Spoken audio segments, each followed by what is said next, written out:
Give thanks for watching Bobo and Brooklyn YouTube channel, and make sure to subscribe, share, comment, and like. Stay tuned for all your relevant information about Rastafari lifestyle and other cultures, traditional people in this world. Coming out to be with us this evening.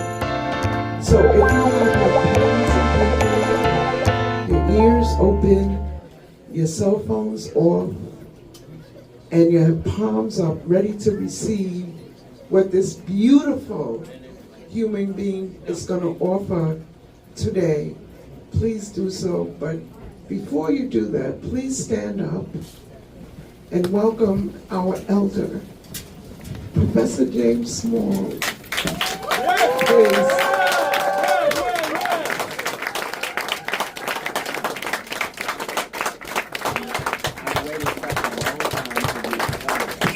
Well, not an oracle, a griot, a scholar, a father, a husband, and anyway. Thank you.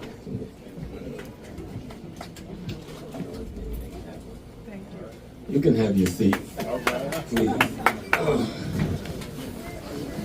But I have waited a long time to be called an elder. You know, I was always the guy carrying Dr. Clark's bag, driving Dr. Jeffries, taking Dr. Ben, doing security for this Vanessa or Jake or somebody.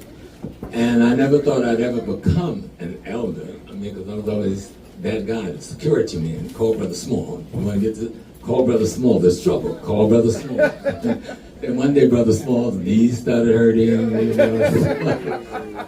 So, but it's an honor to be here to celebrate with Nicholas this 50th year. To have an African institution of learning and entrepreneurship in our community for 50 years and can still move forward is an extraordinary feat, because the task of the enemy was to destroy such institutions, and they destroyed many of them. But this one survived. And so I'm here today to, I don't really know why I'm here, Kafunya invited me. Because I was listening, who was the brother? Haru. That was here with the lot. Oh, Sarah, Joshua. Okay. I missed Haru yesterday because I was just kind of, It's okay. I was staying up too late, and I really wanted, but me and him have to talk. That Haru brother is an extraordinary person. Y'all, everybody need to get his phone number and give him a call, or get his email and reach out to him. Sarah, you were so on the money, I thought I was floating on air back in that corner. I mean, because he was so correct in the information he was giving me. You know, the African sacred science is the only thing we should be a part of. I don't care what your religion is. I'm not like other people. I don't respect anything other than African sacred science. Amen. Everything else was trying and is trying to kill us. Yes, right. Yes.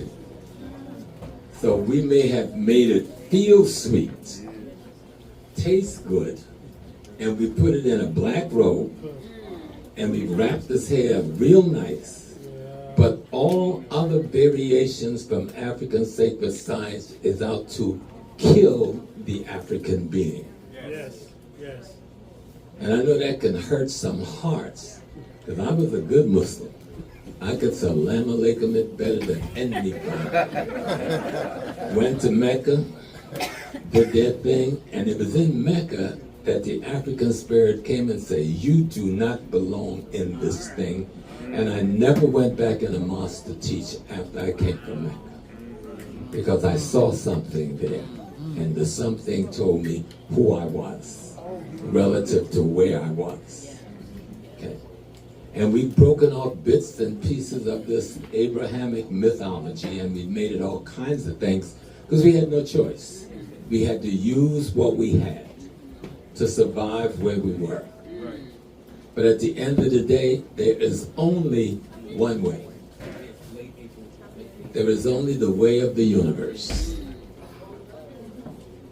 African culture was based on understanding the way of the universe. Now, all of the other variations is trying to simulate to some degree the African's understanding of how the universe works. But they fall short because they're not interested in justice. They're not interested in harmony and balance. Okay? So I grew up in a nice Christian church, St. Anne's Baptist. Nobody sang better than my mom. And nobody shouted better than my grandma. But they did not fight me when I walked away at 18. I expected to get beat up on and cried over, and rather than fighting me, they encouraged me. And I didn't fully understand that then when I was trying to walk away towards something I didn't even know. Because growing up in South Carolina on a plantation by the rivers, you don't really, you're in Africa, but you don't know that you're in Africa. You're being African, but you don't know that you're being African because you don't have the mirror of Africa's history to look at and see yourself. And when I was 18, I went to my grandma and I said, Mama, where are we from? And I thought Mama was going to say, boy, you know, we be slave, etc., and this plantation and Clifton plantation. And she said, boy, they tell me, my pa tell me we be from Africa. She said, my pa was from Africa. And her ma was from Africa. She didn't know where. I would find out later that great-grandma was from Sierra Leone. And I would find out later that great-grandpa was from Uganda. And that would let me understand a lot of the stuff that I felt when I was young that wouldn't let me become the white Christian thing in blackface. Right? Even when our hearts meant well, you understand, the black Christian wasn't trying to be a white Christian. The black Christian was trying to remain African with nothing as a tool to use except white Christianity. The black Muslim was trying to remain African, but all we had was Arab and Turkish Islam. Now 40% of us came to this country already Muslims. That's amazing when you think of it, but do the research. But not that Islam was our thing, it's just that Islam interfered with African sacred science even before Christianity did on the West Coast. Many of us came over here, we were already Christians. And if you read LaRon Bennett's Shaping of Black America, they had laws over here that said if you were a Christian when you arrived, they couldn't enslave you. They'd let you go free. They had a law that said if you were a Muslim when you arrived, they had to let you go free. But they didn't call us Muslims then, they called us Turks or Moors. So if you were considered a Moor, you were considered a Turk, you were free. And then they realized there's too many of them. There's already Turks, Moors, Muslim, or Christian. So we will make laws to enslave all of them. No, this is real. This is what these people were doing. What's the name of that book? LaRon Bennett's Shaping of Black America. I don't know, you may have it here. It's an extraordinarily wonderful book by Dr. Bennett. You know, he wrote Before the Mayflower, and you should get that book as well, but get the revised edition because he added almost 100 new pages of research before he became his ancestor. Right? But I'm just doing the history. You know what I said? History does what? What do I say about history? Alleviate the mystery. That's right. It erases the mystery. So if you don't study your history, you're going to be trying to solve your problem in somebody else's mystery, and it ain't going to get solved. You must master your history, starting with your family tree, and then the community in which you grew up, and then the state or the island community in which you grew. What is the history of our people there? And then make it back to Africa. But if you try to jump to Africa and you don't understand who you were in Jamaica, you're not going to find your way. You tried to get back to Africa, but you don't know who you were in South Carolina, Virginia, or Georgia, you're not going to find your way. Okay. I'm gonna hit that a little hard on the spiritual piece, but history erases the mystery. But your history on this planet, the only legitimate history is your history if you know it. Now, I was watching my brother when he was up here, because he was kind of reminding me back in the day when I had the locks and hadn't gotten balls yet. You know? But he was dropping some serious science around mathematics. I was like, wow. So, see, there's only one truth, and it doesn't matter who's talking about that one truth, right? Because the sun is the sun, and it shines on China just like it shines on Brooklyn. It offers the same thing to the Chinese that it offers to you. The only difference is you have the ability to accept and absorb things the Chinese don't have the ability to accept and absorb because of your melanin. Now, I'm not going to go deep in that because not about the book. I'm going to talk about melanin and copper and carbon. But you need to understand the simplest thing. You know, years ago I would say it, and Bubba Book has been saying it, you are what you call God having the human experience. That was difficult for a lot of people back then. It's difficult for most of you younger people now to see that you are God with all the problems you got, especially the sisters, with all the abuse we heap on you, we being the black man, in our ignorance and lost state. You say, how could I be God? And all of this coming on me. You become God when you become aware of the fact that you are God. Do you understand that? That's very simple, right? You become God when you become aware of the fact that you are God, and then you build the institution of the God that you are. Let me show you how simple this is. The brother was talking about mathematics. If nothing exists, and there had to be a time, even though time is an artificial tool too that we created mathematically, but just using it because we know how that works, when nothing existed but God, then anything else that comes into existence can only be an aspect of that one thing that is the only thing that exists. What we have to understand is what degrees and variations of the thing we're able to comprehend within how we express being. Here's a mother, that's your child. Where did she come from? She dropped out the sky? Did you go pick her out of the field? Did you pick her off a tree? So you are the only creator there is, aren't you, woman? We can talk about how God created all we want and look away from yourself. But the only human creation process comes from the womb of a woman. And that process only takes place when the seed of a man unites with the egg of a woman. And then creation takes place. So if God creates, if God is the creator, then who the hell are you?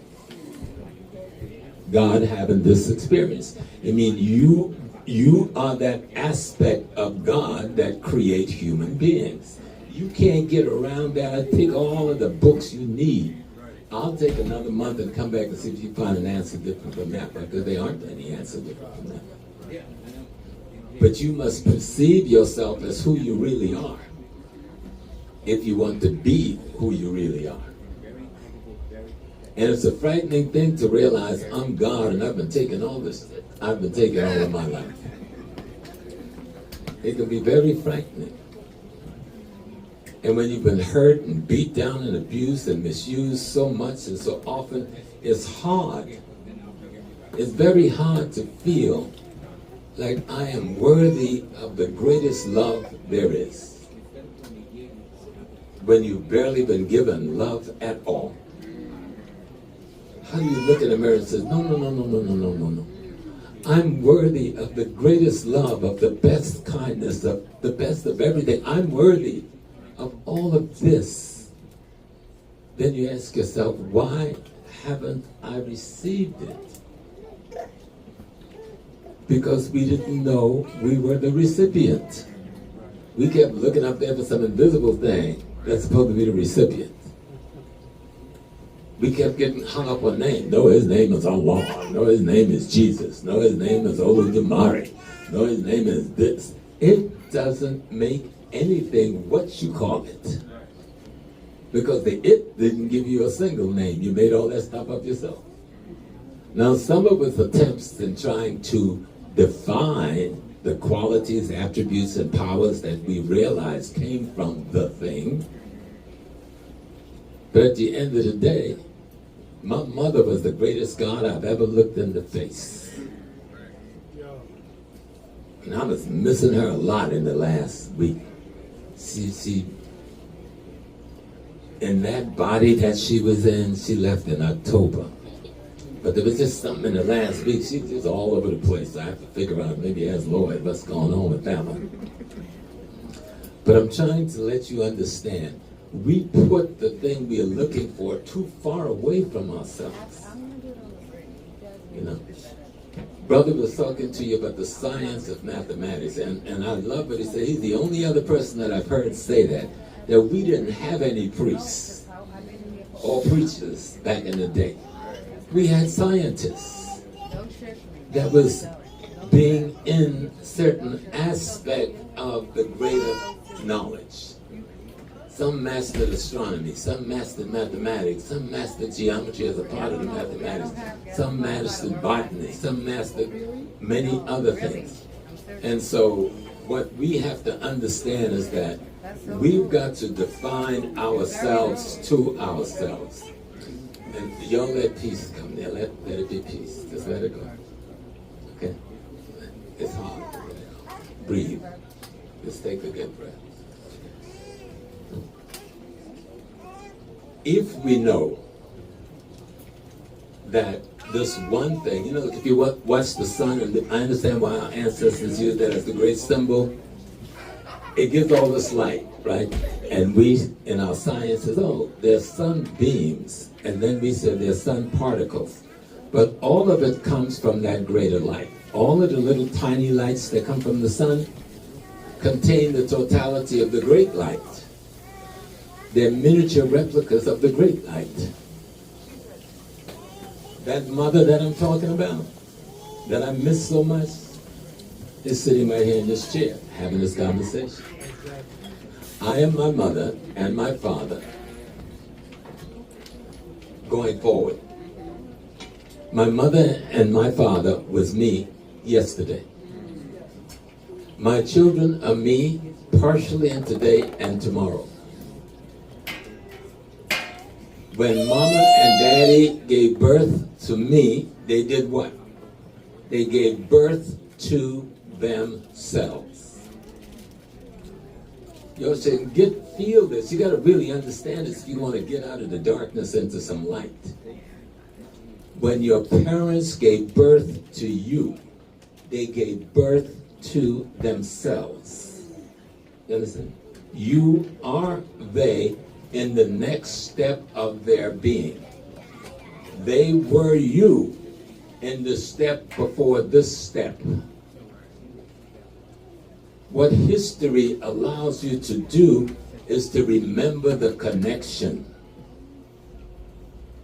to understand the relationship to yesterday, today, and tomorrow. Because you are the same person in all three time locations, in different bodies. Now, if you understand that, you just freed yourself 1,000 times. Because part of the imprisonment is this illusion of birth is a new being. No, you gave birth to yourself and her father, right? She is you now having an extended experience. Your job is to prepare her before you leave to know how to have that experience and to profit from it, so that she can then create a greater experience for the new expression of you. You're the same you when the sunlight was 1 fraction of an inch from the sun that you are when the sunlight is 10,000 miles away from the sun. It's the same light. You all understand what I'm trying to say? People say things like, we are African Americans. That's a good political label. I use it. Africa's a place. I mean, Africa's a race. And America's a place. Some say we are New Africans. Okay, that's a good label. Some say we are foundational Black American. But none of it means nothing except we are the first manifestation of the universe as human going forward. When the universe first decided, I'm going to be a human being, what we call a human being, it decided to be a Black woman.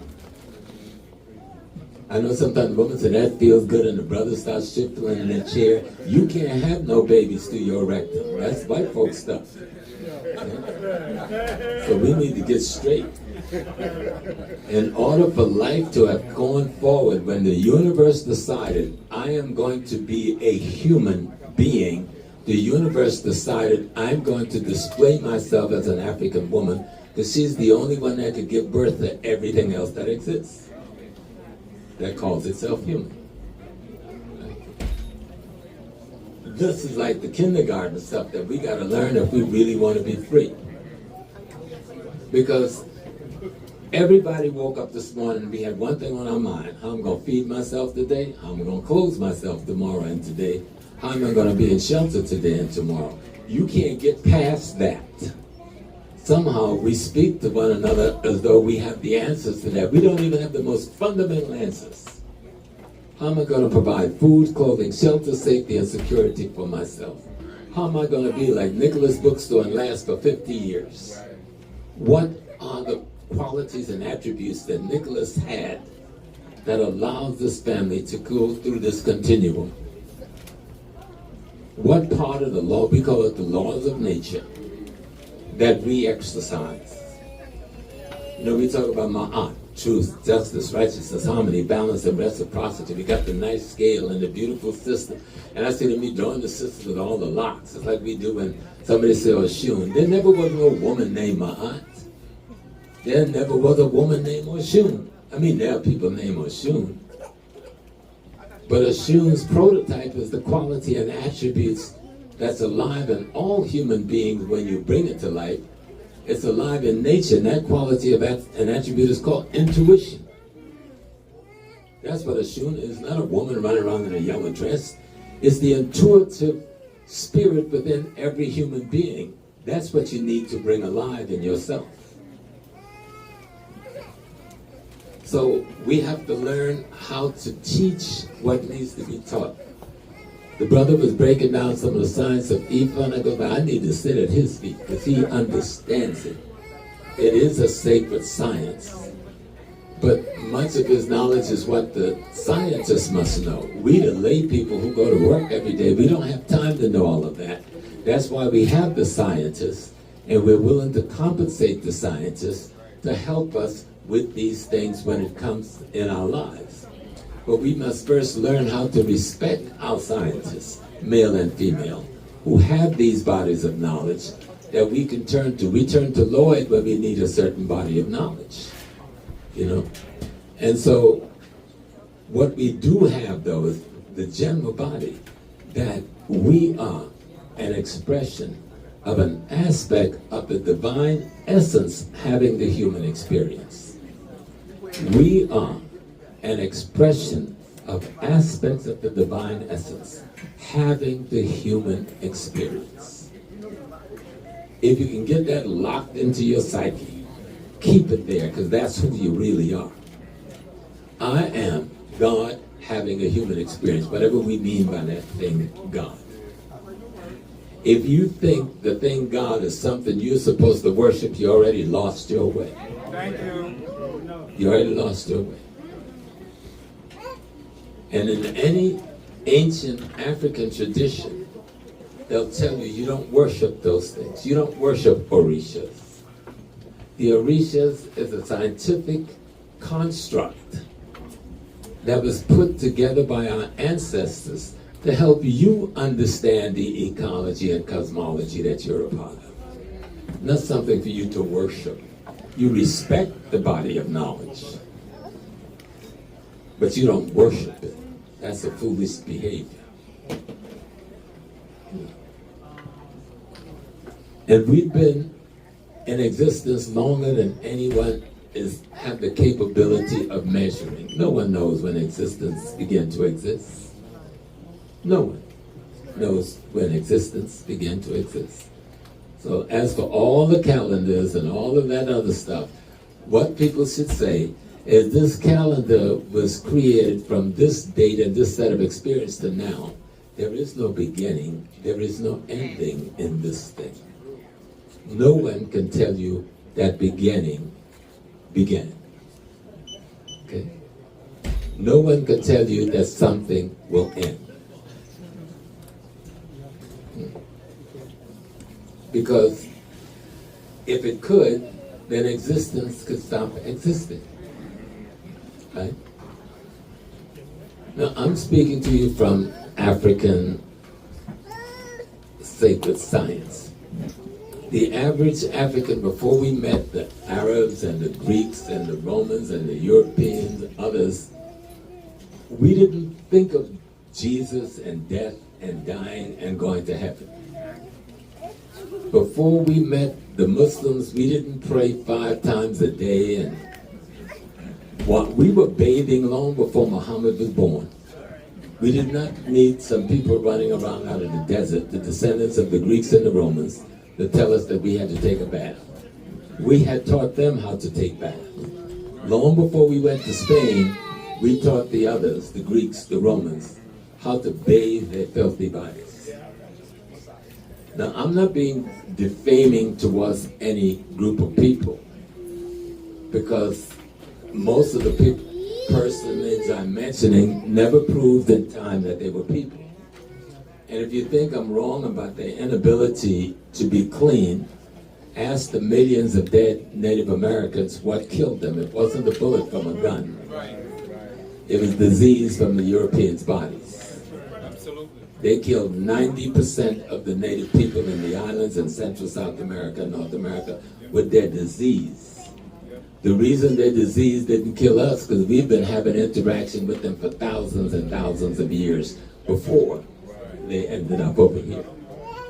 But there was no measles over here. See, she knows I'm on it. There was no smallpox here. There was no syphilis here. There was no influenza here. There was no common cold here. None of those things was in this hemisphere until the European came. And that stuff acted just like COVID was acting on people. A common cold was like pneumonia. It killed millions of people. Tuberculosis was not here. They killed 90% of this population. There's one book I read many years ago. The Spanish had to take their ships and sit off the coast of South America, for 3 to 4 months to let the bodies rot. They killed them with their filth. Okay. And you've got to understand that if someone would allow their body to become such a decayed institution, what then is their minds? Okay. A disorganized, confused, misinformed, misconstructed set of ideas towards what life is about. That's why what just happened in Gaza can happen, and hardly nothing happened in America. Even the Palestinians barely woke up. They sat over here for years playing white people. No, the truth is a lie. I told you I was into that Salam Alaikum stuff. I used to house El Fatah's Woman Brigade in America. I housed the Muslim Student Association before they moved to Indiana in '72 in my mosque. My mosque was the Muslim Mosque, Inc., founded by Malcolm X after he left the nation. I'm the successor imam after Malcolm is killed. At age 21. You know, at age 21, you crazy. Back in those days, we was all crazy. Give me a gun, give me 2 guns. And then we realized, wow, you can take a whole lot of people out, but nothing was changing, because our minds wasn't changing. We were moving from Christian slavery to Islamic slavery. And no disrespect to my poor beloved Hebrew Israelite brothers, We then started moving the Hebrew Israelite slavery. That whole movement started in Tennessee by a brother who was just trying to get away from Christianity. But those were doorways, and we took whatever doorway was available for us to try to get out of. But somewhere along the line, Drew Ali got on a plane or a ship and went to Africa. Somewhere along the line, Marcus Garvey got on a ship and he came to America. Somewhere along the line, Booker T. Washington held a conference at Tuskegee, and the brothers who became the leaders of the ANC and the brothers who became the revolutionary leaders of Malawi and Ghana came to America and studied. And we got to know something about each other and what was going on, that something was wrong. But history will help you erase a lot of the mysteries. You've got to study history. The history that will make us think of you for Marcus Garvey, you can't be for Booker Washington. If Booker Washington invited Garvey to come here. Garvey came here to be with Booker. They were working together. Garvey said after he came and found that Booker had died, according to Dr. Tony Martin, what you see as the UNIA is Garvey's implementation of the Tuskegee model. That's what Garvey said. But the white man, the Jew man, especially the Jew Zionist man, who took over all of our organization by giving the Negroes a little money, he put us in a mind trick with the NACP. He put us in a mind trick with the Urban League. He put us in a mind trick with the black colleges around the South. Because he determined, hey, we got a black college that don't teach about black people, and they say it's a black college. That's crazy as hell. And they still don't. Because somebody decided that I got to keep the African confused. It doesn't matter whether you know that you're an African or not, you are still an African. It doesn't matter whether you have a clue, you're still an African. You're just an African that don't have a clue. Okay. You understand what I'm saying? No one can stop you from being what the universe created you to be. You have to become aware of how to be that in its best modeling. And that's where history comes, to erase the mystery. So that you can grow you and let go of the things we had to use. Christianity, Judaism, Islam, many of the other tools, they were like being in the ocean and the only thing you could grab onto is a rotten piece of log. But it keeps you afloat. You're going to love that log, because that log keeps you afloat. So when I roll over with my African yacht, you're going to this log has been with me all this time. This log has been my salvation. But that log's about to sink because it got waterlogged. Okay? You about to leave here unless you get on the African yacht. And the African yacht is to come back to your sacred science. Learn voodoo. Learn the Yoruba. Learn the Akan. Learn the Congo. Learn the Zulu. There's something there that's we're heavily into Kemet, but we done got so heavy into Kemet we forgot why we went to Kemet. You know, Kemet is only one manifestation of Africans in the world. Great Zimbabwe, the Shona people, that's another manifestation where we're trying to explain cosmology and ecology to ourselves and our role in the ecology we find ourselves. So study all of them. I'm a priest or a scientist of Oya. Oya, in the Yoruba manifestation of sacred science. There's no such thing as a Yoruba religion. What we practice is the Yoruba's rendition or explanation of African sacred science. And they've done good because they managed to last long, because the Yoruba wars took place at that time in the 15th, 16th, 17th, so they were like the last layer to be brought to this hemisphere. So that's why if you go to a place like Trinidad, I think when we did the Yoruba Congress there 15, 20 years ago, 75 Yoruba shrines came out of the bush, right? They've been there since the days of our enslavement, because Trinidad had the shortest period of enslavement of any other community in this hemisphere. Really? Yes, Trinidad. Those folks in Trinidad was running around free. Now they had black people in Trinidad just like they had black people here before the slave ships came. The problem is we're confusing ourselves like we're separate. No, the black people who was here before the slave ship came from the same Africa as the ones the slave ship came from. They're the same people. One has been here longer than the other. It's like some of my family lived in South Carolina and some moved up to New York. And then now some going to come 2 generations from South Carolina and join the ones in New York. And the ones in New York are going to act like we strangers. We don't know y'all. No. We've been everywhere in the world before anybody else got to be anywhere in the world. We are the Aborigines throughout the planet Earth, including Russia, England, Scandinavia. So there's no surprise that we were here in North America. And you can look at a lot of our face and our skin tone and tell that, yeah, many of us come from the population who was early here. The only reason you get a red man, because a yellow man and a black man wed each other, okay? You don't get no red man no other way. So we were here when the Asiatics came, and we intermarried with those Asiatics and created what they call the red man. But that's a whole nother history. Leron Bennett talks about that too in The Shaping of Black America. He's got a chapter in there called The Red and the Black. So you need to read that book. He did an excellent job in that book, touching on a number of things. And if you really want to get deep, you got to go into David Imhotep's work. God bless David. So he passed out of that body last year, the year before.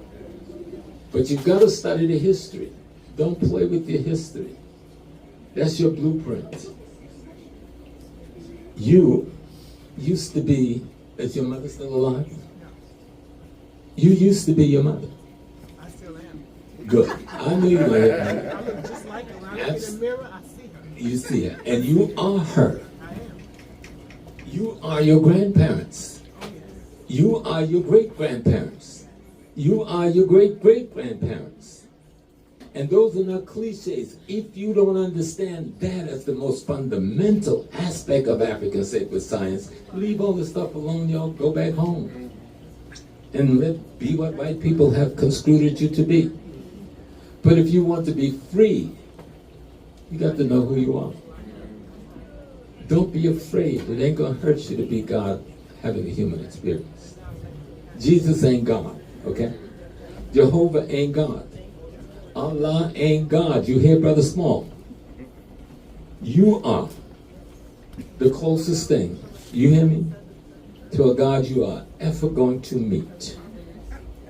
And when you go back through your generations, realize those people deposited all their DNA in you, as you, okay?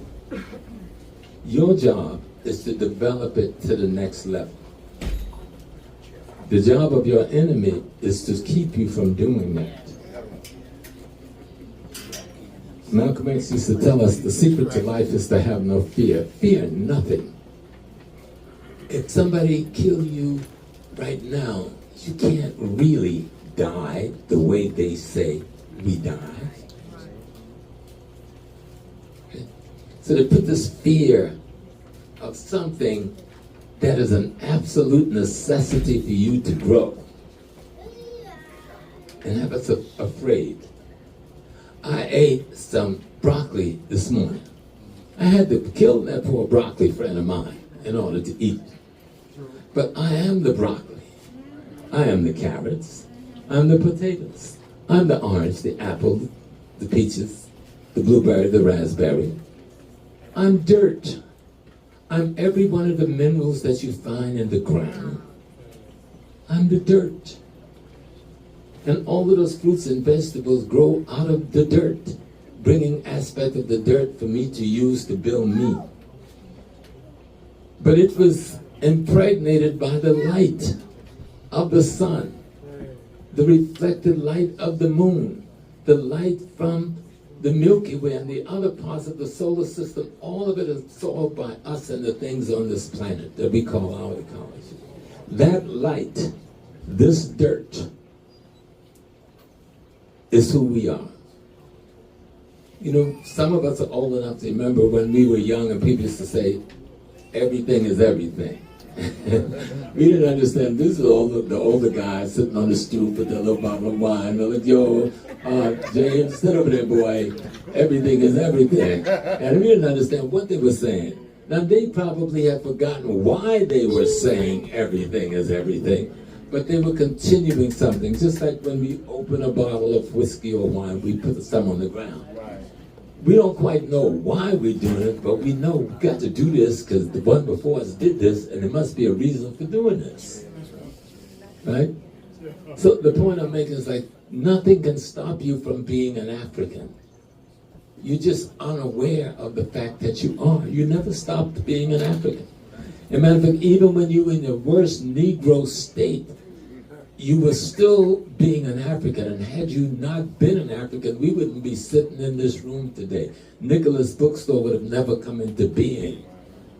We have fought one of the most fierce wars in the history of the universe against this force. We can call it a white man, but it's a force. The white man is a force of nature. And he's a fierce force. And he's shown us that he's a brutal force.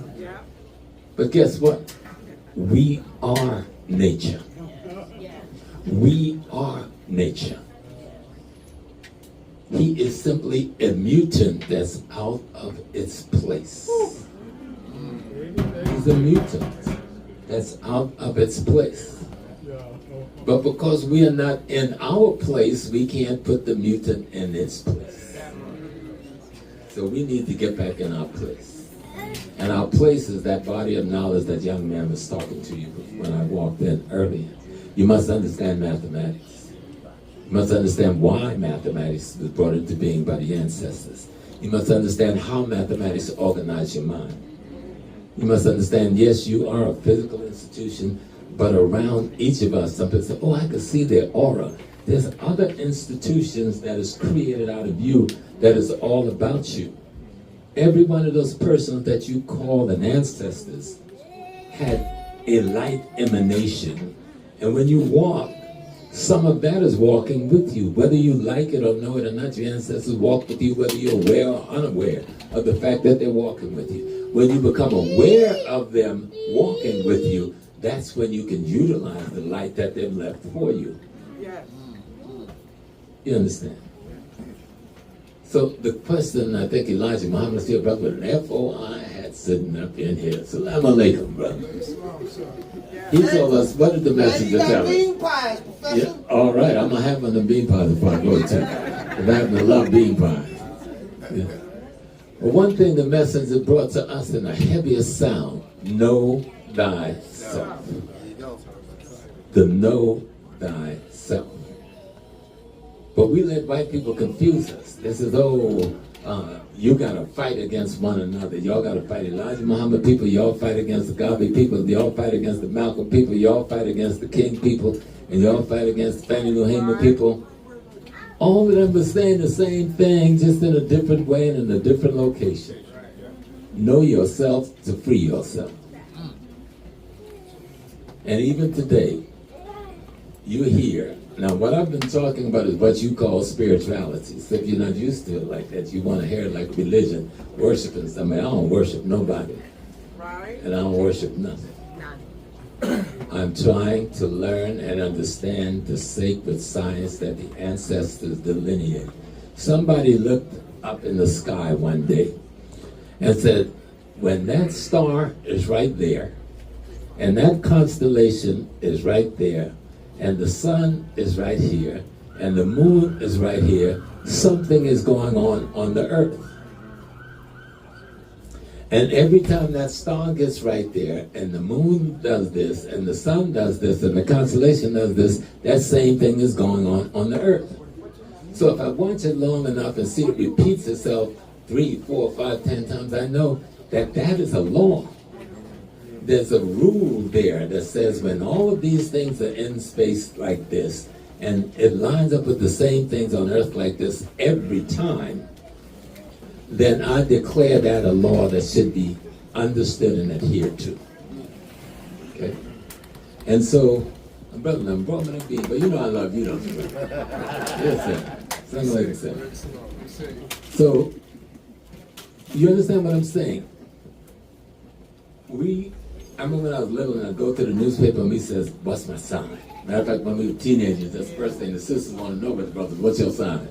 And first thing we want to know, but the sisters, what's your sign? But we didn't think of where did it all come from. those men and women in Africa who looked up at that sky and created the science of astronomy, gave us the science of astrology to explain the science of astronomy. But the science of astronomy is a complex mathematical treaty over centuries and centuries and centuries that people have put together. So how do you explain that to the sheep herder, the man who built the boat, the guy who's building the house, the guy who's digging the trench to bring the water irrigation? They don't have time to look up at no sky. But they need the knowledge that you learn from looking up at the sky, right? That when the stars are here and the constellation is here, I can plant this crop. When the stars are here and the constellation is here, I can harvest this crop. When the stars are here and I can mate this sheep or this goat. But I don't know that because I'm busy mating the sheep and the goat, right? So somebody's got to study the universe and explain it to me. So astrology is an explanation of astronomy, which is the science of the universe, as delineated by our ancestors. Do y'all understand that? Does that make some sense so you can understand it? That's right. Because I'm busy building mud huts in the community. I don't have no time to look at Cassiopeia or Ra. I don't have time for that. I'm just wiping my brow and getting Ra off of my head. But somebody needs to look to tell me, Brother Small, at a certain point you need to get out of that sun and go in the hut and cool off your body. So that's your sacred scientists who we call astronomers. But how do they explain that to us? They explain it through astrology, as Lloyd was breaking down to you and it's up here. When the sign is here and this is here, this is what is probable and maybe even possible in the behavior of the human being within this particular location, having this particular experience at this particular time. But then you got to bring it back home. If you can't apply this to supplying for yourself and your family food, clothing, shelter, safety, and security, none of the stuff I'm saying means a damn. Exactly. You've got to be able to bring it back home. How can I use this body of knowledge that I'm getting when I'm sitting at Nicholas Books to make sure I can provide food, clothing, shelter, safety, and security? How can I learn to control the economics, the politics, and the culture where I live? Instead of sitting down talking about, oh, Trump's going to do this, Trump is going to do what he's going to do whether he was the president or not. And somebody was going to be the president of this United States no matter what. And even if Ms. Harris has got to be president, she works for the same people that Trump works for. That's not to justify some of y'all putting her down for the wrong reasons. Let me get that clear. You know, the Tamil Indian nation out of southern India was there as long as the first African who walked out of East Africa into India. That family was a Tamil family. Her mother was one of the strongest Pan-African and nationalist activists in California, and so was her daddy. And the reason her father's name didn't pop up a lot and she didn't lean on daddy because her daddy was a Marxist-Leninist. That's the last tool you wanted to give to Trump in that. But her daddy was one of the top mathematicians at Stanford and wrote the economic program that Michael Manley was trying to implement in Jamaica before Michael had to leave office. So don't confuse her light skin, because if Ms. Harris isn't black enough, we have to wipe out half of the black race that we call black. Am I right, sister? You know? And if being Indian is a problem, I have to tell my wife for 53 years, you got to go back home. Because by Trinidad, she's one of those Tamil women, too. So we get confused, and white people's confusion, even when we're dealing with ourselves. And I just want to clean up a little bit, because I happen to like Miss Harris. I didn't know Miss Harris. I even belonged to an organization that her mom belonged to, but I didn't know her mom. Obati Shaka, if anybody ever heard of Dr. Obati Shaka, was very close with her mother. Queen Mother Moore was very close with her mother because Queen Mother Moore is one of the founders of the Afro-American Association in California, along with Maulana Karanga and Brother and Mansour, who was Brother Warden. Matter of fact, he had a brother who was Malcolm's bodyguard. His brother was James Warden, and he was Donald Warden. But he changed his name to El Mansour years later, so many of you may have known him as El Mansour. But they had an organization called the Afro-American Association, and Miss Harris' mama was a part of that formulation. So history will erase the mystery and don't let you get caught up in confusion, you know. And even when she was a district attorney puts people in jail, people. The lady is a district attorney, and you're all upset because they put some of our lost brothers and sisters who was killing us, selling dope to us, misusing our women in jail. Well, thank God, because we didn't have the wherewithal to do it. But she also put together a couple of organizations that cut the recidivism in California where she was by almost 70%. Nobody talked about that. Getting those kids into education, getting them into jobs, keeping them from going back to prison. So I'm just saying that because I heard so much on the internet and I was shocked where some of it was coming from. But the one thing I did realize, all of it is coming from ignorance. Thank you. And we can't allow that. How much time I got, sweetheart? Oh, you can wrap it up at any time because Kava is coming. Okay. Yeah. And So- we want to take a break too. Yes. Yeah. So I'm going to bring it to a wrap so we can get a break before you meet Big Bubba Kaba, because he's been And y'all walking got- on water. But what I really was talking to you about this evening is spirituality becoming your reality. If you try to separate spirituality from reality, you're completely lost. Because they're the same thing. There's different manifestation. One is how you understand the other. Okay. And I want you to take home with you, yes, you are God having a human experience, whatever you think that God is. You know, the rituals that we call religions should not define who you are as a being. The rituals which we call religion should not define who you are as a being. It's all right to have rituals. It's all right to wash your face before you pray. It's all right to wash your hands. It's all right to throw dirt all over yourself before you pray. If you got a good meditation process. Because praying is about meditating, getting inside of yourself, right? Calming yourself down so you can get to know yourself. True. So you can learn how to be yourself. And never forget this part, understanding. You are your parents. When your parents gave birth to you, they gave birth to themselves. Replicate that going back, and you will go back to the first causation of life itself. So you are that God having this experience going forward over all that time, whatever that amount of time was. And you can't change that. And no physics or botany or nothing can disprove that. So how do you practice a daily methodology of being human in a way that you can create harmony and balance and justice in the environment you find yourself in? And that's where we come down to the basic qualities and attributes, what we call the natural rules and Kemet. Those natures are just qualities and attributes that you can build in your character. The Orishas and the Yoruba, they're qualities and attributes that's found in your body, that's found in nature that you should build in your character. Okay? The Opasum and the Akans, qualities and attributes.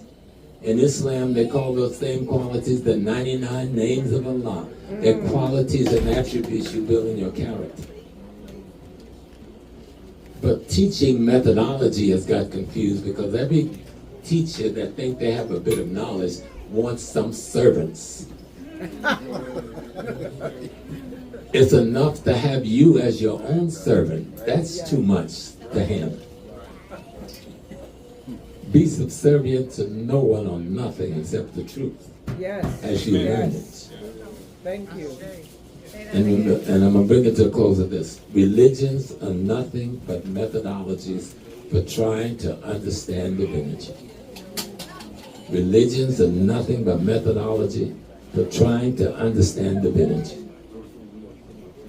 And the only divine you're going to ever meet, I don't care what name they applied, is the one you see in the mirror. Now, whenever you go home, you can get my number, call me tomorrow. Tell me if you find, take a year.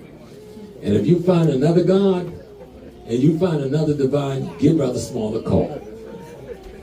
And whether I'm in this body or in one of my grandkids' bodies, I'm going to respond to you. Yes, you are. Because I'm going to still hear you. Spirituality is your reality. You cannot separate the spirit world from the physical world. Because if you took the spirit world away, you can't have no physical world. True. There you go. And if you took the physical world away, you can't have no spiritual world. They're aspect of the same world. Yes. Both requiring the same amount of attention. You know, discipline is a quality and attribute that everybody should practice. Love is a quality and attribute that everybody should possess. You know, intuition is a quality and attribute that everybody should develop. That's what this is about. So leave the night knowing this. If you look beyond yourself to find yourself, you will never find yourself. If you look beyond yourself to find yourself, you will never find yourself. Though you must look beyond yourself to understand yourself. Because every one of us in here came from the same source. We actually are the same being having different aspects of the being's experience. So thank you very much. So go and spend some time with the vendors. Spend some time looking at the books. Spend some time drinking something and eating something. So when Booker comes, you be ready to be fired up. Because this brother is on a roll right now. And you gotta hear him. Thank you very much, my beloved. Yes.